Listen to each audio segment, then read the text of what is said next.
Hi masters. రోజుకు ఒక మంచి మాటలో ఈరోజు మిలారైప చరిత్ర 25 రోజు విందామండి. నిన్నటి రోజుని మిలారైప ఉన్నటువంటి గుహ వద్దకు కొంతమంది వేటగాళ్ళు రావటం, ఆయన చూసి భయపడి అతని ధ్యాన సాధనకు మెచ్చి కొంత ఆహారాన్ని ఇవ్వటం, ఆ తర్వాత భిక్షమెత్తుకుంటున్నటువంటి తన సోదరి పీట తన అన్న సంగతి తెలుసుకొని ఎంతగానో వెలిపించడం వరకు మనం చెప్పుకున్నాం. ఈరోజు మరికొన్ని విశేషాలు, ఆ తర్వాత ఏం జరిగిందో విందాం.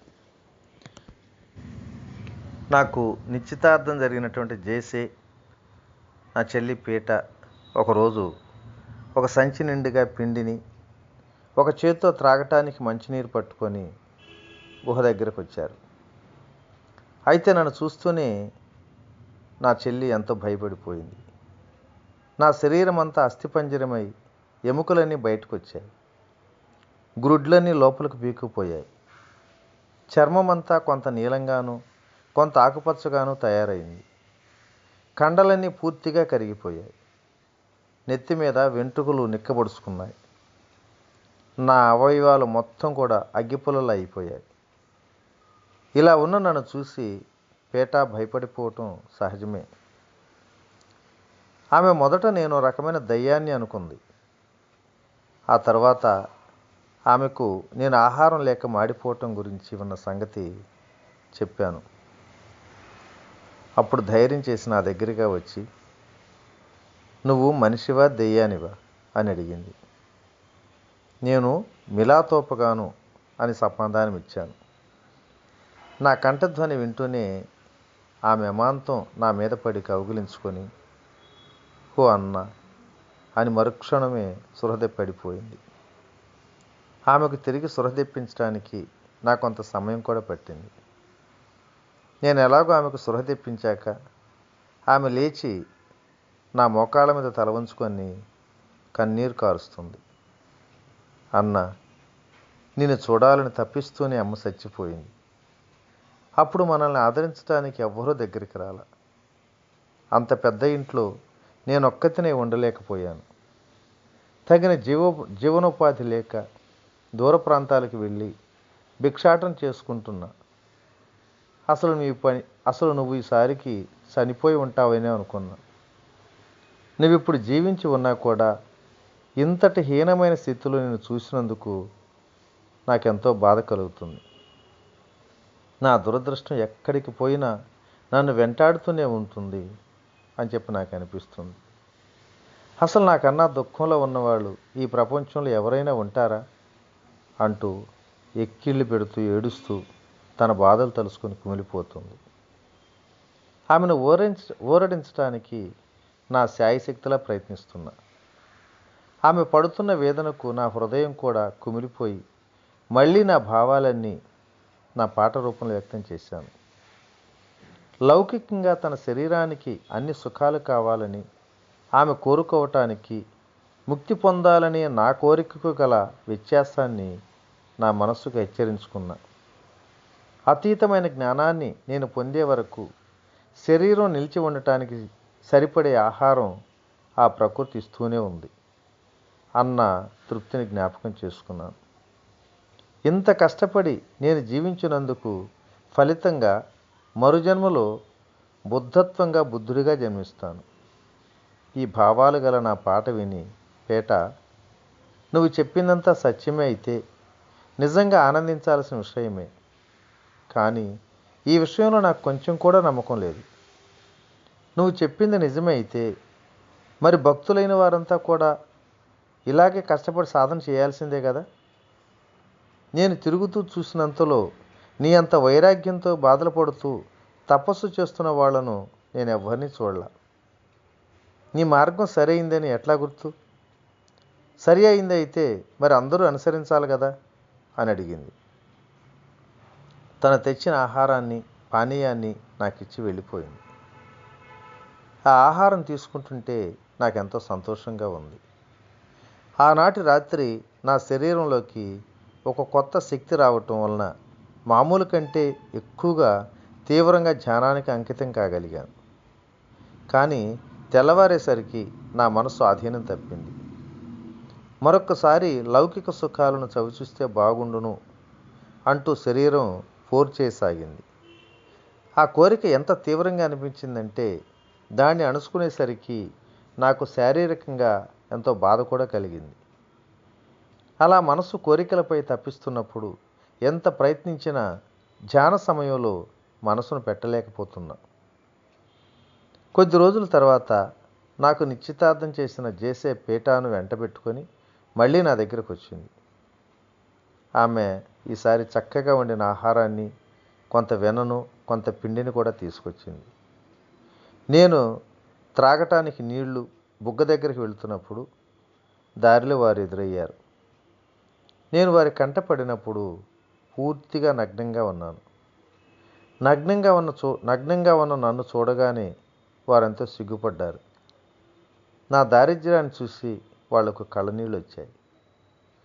కొంచెం నీరు త్రాగుతూ ఉండగా పీట ఇలా అంటుంది, అన్న, ఎలా చూసినా నువ్వు మామూలు మానవ మాత్రుడిలా కనిపించటం లేదు. ఏ పని చేయకపోయినా కనీసం భిక్ష అయినా చేసుకోవాలి కదా. అడుక్కోవటానికైనా సరే నీ శరీరానికి కప్పుకోవటానికి ఒక గుడ్డన్నా ఉండాలి కదా. అది ఎక్కడైనా నేను అడిగి తెచ్చిపెడతాను అంది.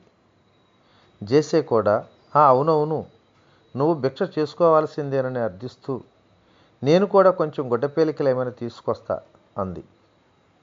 అప్పుడు నేను అన్నాను, చూడండి, మృత్యువు ఏ క్షణానైనా కబళిస్తుందన్న సంగతి మనసుకు బాగా నాటుకుంది.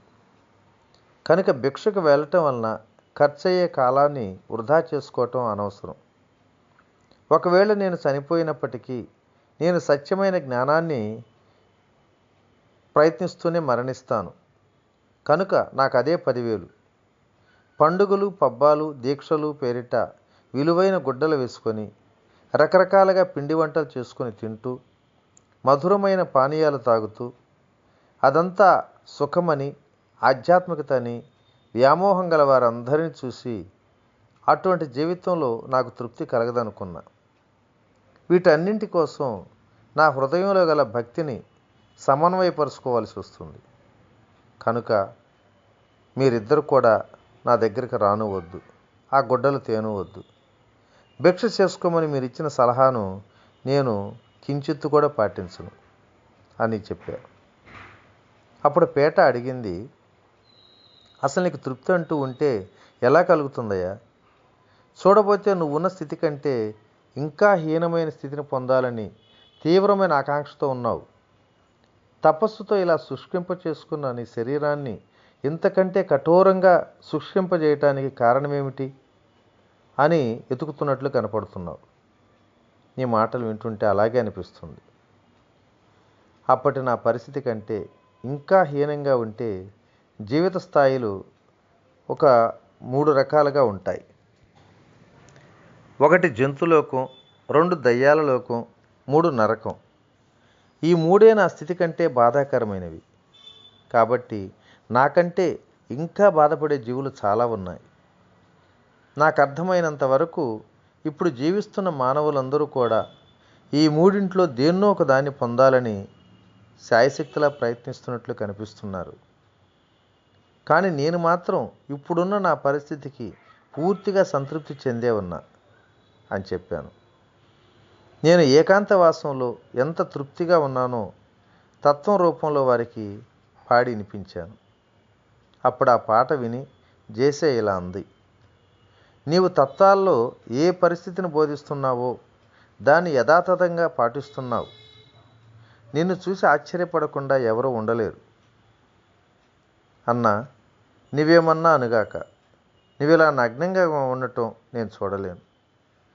అలాగే ఇలా నువ్వు పస్తులు ఉండటం కూడా చూడలేను, భరించలేను కూడా. నేను తెస్తానన్న గుడ్డ పేలికలు, ఆ గుడ్డ ముక్కల కోసం నా శాయశక్తిలా ప్రయత్నించి తప్పక తీసుకొని వస్తా. చాలినంత గుడ్డ, తగినంత ఆహారం ఉన్నంత మాత్రాన నీ భక్తి సాధన ఏమీ నశించిపోవు. నేను చెప్పినట్లు విను. నువ్వు భిక్షకు వెళ్లకుండా ఉంటే నువ్వు కోరుకున్న రీతిని తప్పకుండా చనిపోతావు. నీ నిర్ణయం కూడా అదే కనుక నేను ఆ గుడ్డలు తెచ్చే లోపల నువ్వు మరణించకుండా ఉంటే దాన్ని తప్పనిసరిగా నీకు అందిస్తా. ఆ తర్వాత ఆ ఇద్దరు నన్ను విడిచి వెళ్ళిపోయారు. నా దురదృష్టం వలన నాకు వారు తెచ్చిన పౌష్టికాహారం తినేసరికి నా శరీరంలో బాధలు బాగా పెరిగాయి. అంటే కోరికలు కూడా పెరిగాయి. వీటిని గ్రహించటం ఇంకా కష్టమైపోతుంది. అప్పుడు నా మనసులో కూడా ఎంత సంచలనం వచ్చిందంటే ఇక ధ్యానం నా వల్ల కావటంలా. అటువంటి విషమ పరిస్థితుల్లో నా గురువుగారు ఇచ్చినటువంటి ఇక ఆ కాగితాన్ని తెరిచి చూసే సమయం వచ్చింది అనిపించింది. ముక్తి అనుసంధానాన్ని సాధిస్తానని మనస్ఫూర్తిగా నిశ్చయించుకొని సాధనకు ఉపక్రమించాక మళ్ళీ జీవితంలోకి వెనక్కి మళ్ళటం కంటే ఆపద ఇంకేముంటుంది? మనసు చెప్పిన మాట వినకపోవటం కంటే ఘోరమైన ప్రమాదం సాధకుడికి ఇంకేముండగలదు? ఓకే, మరి ఈరోజు ఈ మంచి మాటను ఇంతటితో ముగించుకుందాం. మరుసటి రోజుని మరిన్ని విశేషాలతో కలుసుకుందాం. Okay, thank you. ఇట్లు మీ రామిరెడ్డి, మానస సరోవరం.